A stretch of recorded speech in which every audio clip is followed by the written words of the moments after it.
Okay, I'm back working on this again, and I think the one of the big things I'm working on, if you notice, my disaster of alligator clamps jumpers. I cleaned most of that up, and to do that, I went through and I drilled holes in the table in several places to get that wiring down underneath the table. Some of this I cheated and kind of went around the table. This one here, same thing. I went under the switch and pulled it under the table. So I moved a lot out of that to get it out of the way. Now I went ahead and it still looks like a mess, but I got these terminal blocks here. And I separated. The blue ones are one side of the transformer, and the red ones are the other side. Now this is a mess. It works. I really don't like it. Eventually I'll go ahead and mount that up under the table. I think I'm going to go ahead and split that up with another block and do the blues on one side and reds on the other, because it's way over complicated. But what I did, I took each one of these wires and I ran it on that side back to the transformer here. That way when I get this set up the way I want it, I have enough wire on there I can move the transformer back out to a stool over here or whatever I make and get it out of the way. I also, like I said the last video, I added this switch. I drilled a hole, pulled some wire down under that mountain. I mounted a relay over there with a signal switch.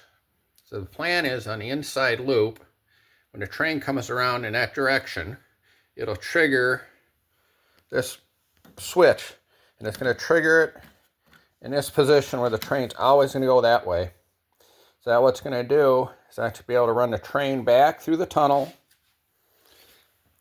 I added a second bridge over there with a electric switch, so no matter which way the train comes into that, it will loop back in its same direction, which will bring this train back across the bridge and either back around in a circle, which will switch that switch straight through and just keep going in an inner loop like I had it before, or I can bring the train back out through here on that outer loop. Now I deadened from here down, I don't know, down here somewhere. And to do that, I added wire here. This is going to have to go underneath there. It has to be part of a switch circuit from the main power.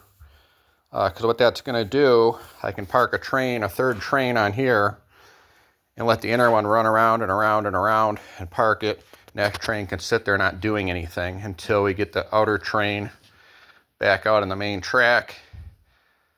Then I can run the inside train around again. So I will have the 3 trains that I was working on. I'm still doing with these mountains. I don't know what exactly I want to do with it yet, but that's kind of where I'm at, working on.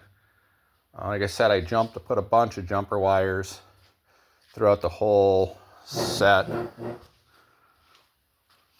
just to kind of smooth it out. I removed this piece of track over here that seemed like it was always dying on this section, and I put a newer piece of track, and I put wires back to the main source. Every time one of these metal tracks, they're steel and they don't conduct electricity very well, and everyone's a loose connection and a place for power to drop. So these jumps your train's going to run the smoothest with all the jumps, especially if you're running mismatched track. If I probably had all the same year, same shape track, I probably wouldn't have a problem doing that, but that gets expensive, so I didn't do that. I also I had the burnt out train station, repair station over here, and I really didn't like that, because this switch is used and it's broken. It's pretty sloppy, and it has accidentally walked over there. It doesn't take a lot, so I got to figure if I can wire that down or do something to keep it in that spot, because the train has tried to go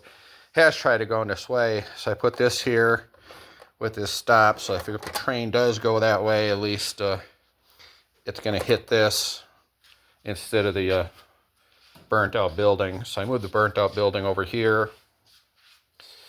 Because this track seems to be pretty good for jumping. And the same thing, if it does, it's got room to drive that back. So that's kind of where I'm at. I got to add some switches, or electrical switches here to be able to jump power from the main inner loop to this outer loop, or this dead circuit here, to get it powered back up. But I have been working on it, so I haven't forgot about it. So any questions, comments, I'll still be working, but let me know.